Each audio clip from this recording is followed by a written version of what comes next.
मैं डॉक्टर कुसुम सिंघल, वरिष्ठ गायनिकोलॉजिस्ट हूँ ग्वालियर में। और आपके सामने आज ये वीडियो इसलिए प्रस्तुत कर रही हूँ क्योंकि अभी रिसेंटली राजस्थान के एक आनंद हॉस्पिटल में एक घटना घटी है जिसमें एक गंभीर मरीज की मौत भी हुई है और एक डॉक्टर ने भी आत्महत्या करी है। तो उसी से संबंधित कुछ फैक्ट्स मैं जनता को बताना चाहती हूँ।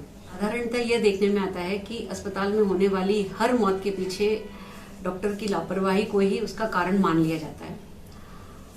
तो मैं आपको ये बताना चाहती हूँ कि एक्चुअली होता क्या है, किसी भी मौत के पीछे होता क्या है।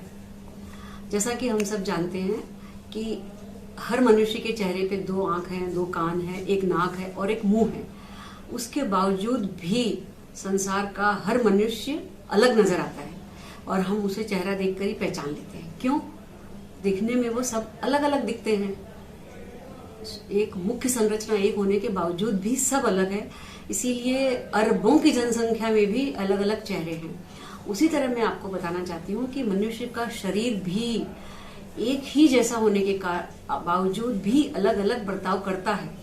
यदि हम ये कहें कि डिलीवरी एक तरह की प्रोसेस है, तो वो हर मनुष्य हर प्रसूता में एक जैसी प्रोसेस नहीं होती है। गर्भाशय है, गर्भ की अवस्था है, या डिलीवरी के दौरान जो गर्भाशय या बच्चेदानी जिसको हम कहते हैं, यूट्रस जिसे कहते हैं, वो जिस तरह से बिहेव करता है वो हर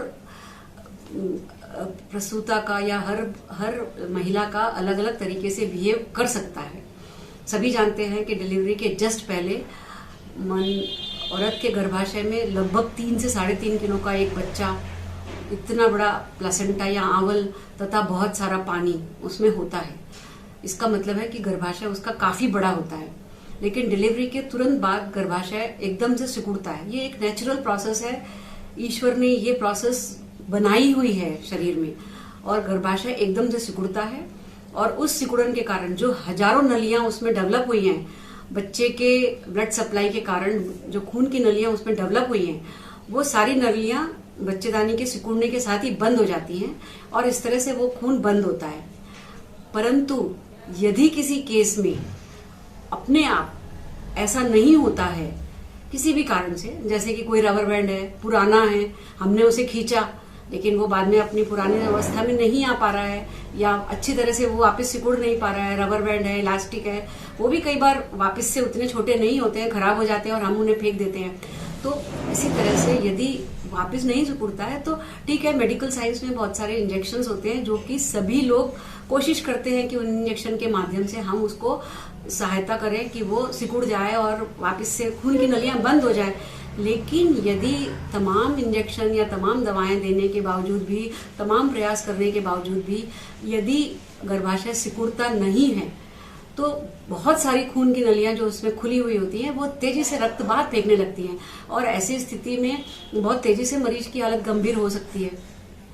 यदि डॉक्टर चाहे कि मैं इसको तुरंत ऑपरेशन करके बच्चेदानी निकाल दूं या मोटी मोटी खून की नलियां बंद कर दूं, तो वो जादू से तो नहीं कर सकता। उसको भी उसमें थोड़ा सा टाइम लगेगा।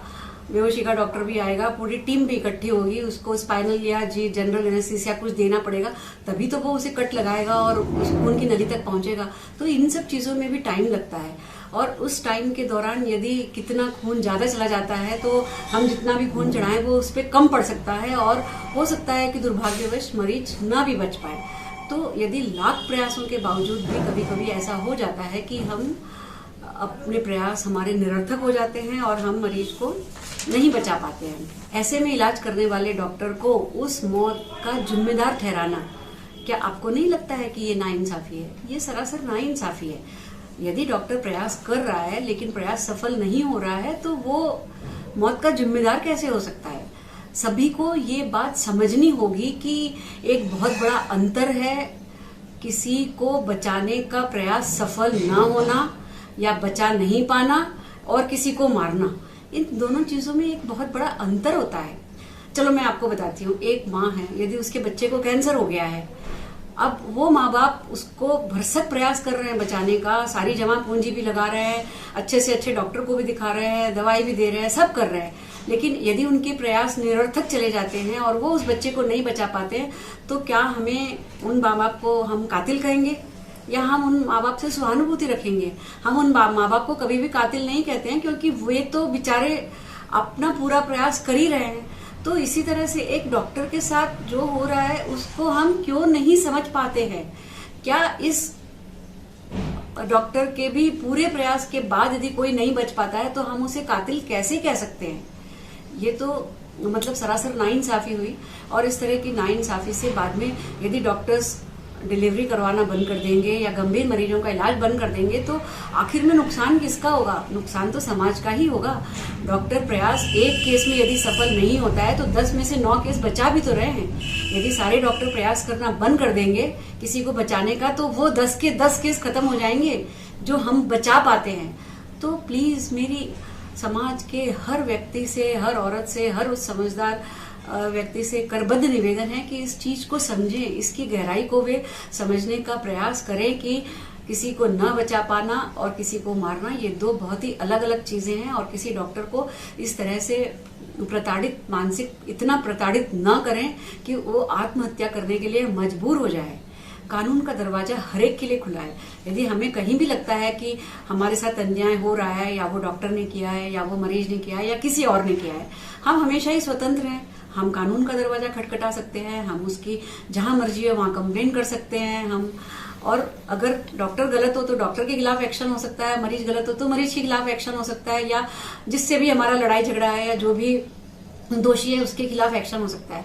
परंतु इस तरह से कानून को अपने हाथ में लेना या डॉक्टर को इतना मानसिक प्रताड़ित करना कि वह आत्महत्या ही कर ले, ये सरासर नाइंसाफी है। और आने वाले दिनों में इसके बहुत ही भयानक परिणाम हो सकते हैं।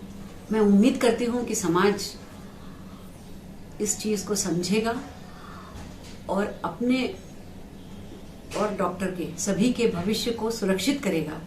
यदि समाज इस चीज को समझेगा तो डॉक्टर्स भी पूर्ण तन मन धन से डॉक्टर हर मरीज को बचाने का प्रयास करेंगे। कभी किसी गंभीर मरीज को मना नहीं करेंगे। लेकिन यदि डॉक्टर्स को प्रताड़ित किया जाएगा तो हो सकता है कि भविष्य में हम डॉक्टर से डॉक्टर अपने गंभीर मरीजों को लेकर फिरते रहे। ऑलरेडी बहुत सारे कॉर्पोरेट हॉस्पिटल्स में मैटरनिटी, नॉर्मल डिलीवरी का सेक्शन ही नहीं होता है, सिर्फ इसीलिए क्योंकि इस तरह की प्रताड़ना लोग सहन नहीं करना चाहते हैं। मैं आशा करती हूँ कि इस वीडियो के माध्यम से मैं आपको कुछ फैक्ट समझाने में सफल हो पाई हूँ, और आगे भी उम्मीद करती हूँ कि आप लोग शारीरिक संरचना की सच्चाई को समझेंगे और डॉक्टर्स को हर चीज का दोषी नहीं ठहराएंगे। धन्यवाद।